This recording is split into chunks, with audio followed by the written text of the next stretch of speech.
कभी ऐसा लगा है ना कि आप कुछ गहरा ढूंढ रहे हैं, कुछ ऐसा जो आपकी आत्मा से सच में जुड़ता हो? आज मैं आपके साथ दुनिया के सबसे पुराने और माननीय धर्म ग्रंथों में से एक भगवत गीता का एक गहरा ज्ञान साझा करना चाहता हूं।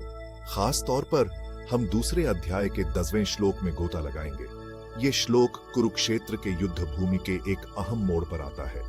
संस्कृत में ये कुछ ऐसा है। श्री भगवान उवाच प्रसन्निव भारत सेनयोर उभयोर मध्य विषीदंतम इदम वचः। और इसका मतलब है, हे भरतवंशी अर्जुन, उस समय दोनों सेनाओं के बीच में मुस्कुराते हुए कृष्ण ने शोकग्रस्त अर्जुन से ये शब्द कहे। आप शायद सोच रहे होंगे कि कृष्ण क्यों मुस्कुरा रहे हैं। ये मुस्कान मनोरंजन की नहीं, बल्कि करुणा और आत्मविश्वास की है। ये कृष्ण का तरीका है अर्जुन को दिलासा देने का, उसे ये दिखाने का कि इस दिखावटी अफरा तफरी के बावजूद एक उच्च व्यवस्था है, एक दिव्य लीला चल रही है। ये श्लोक सिर्फ कोई ऐतिहासिक या पौराणिक कथा नहीं है, ये हमारे रोजमर्रा के जीवन का सीधा आईना है।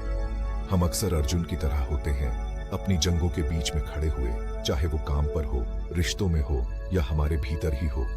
ये अफरा तफरी हमें दबा देती है ना? लेकिन इस श्लोक से हमें यही सीख मिलती है, इस उथल पुथल के बीच में भी एक शांत जगह है, एक संतुलित दृष्टिकोण है, जहां हम खड़े होकर देख सकते हैं, सीख सकते हैं और अंडरस्टैंडिंग दारी के फैसले ले सकते हैं। कृष्ण की मुस्कान हमें अपने अंदर उस स्थिरता के केंद्र को एक्सप्लोरने की याद दिलाती है, उस तूफान के बीच के शांति के स्थान को। मैं आपको इस पर मनन करने के लिए प्रोत्साहित करता हूँ। अगली बार जब आप खुद को किसी चुनौतीपूर्ण स्थिति में पाएं, तो कृष्ण की मुस्कान को याद करें। चीजों की गहरी व्यवस्था के बारे में सोचें और अपनी स्थिति को एक व्यापक दृष्टिकोण से देखने की कोशिश करें।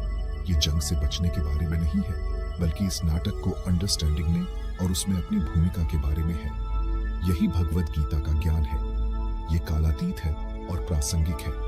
फिर चाहे युग कोई भी हो या आप जिस भी जंग का सामना कर रहे हो, मुझे उम्मीद है कि ये श्लोक आपको भी उतना ही प्रभावित करेगा जितना मुझे करता है और आपको एक उच्च समझ की ओर ले जाएगा। इस मनन के पल को मेरे साथ साझा करने के लिए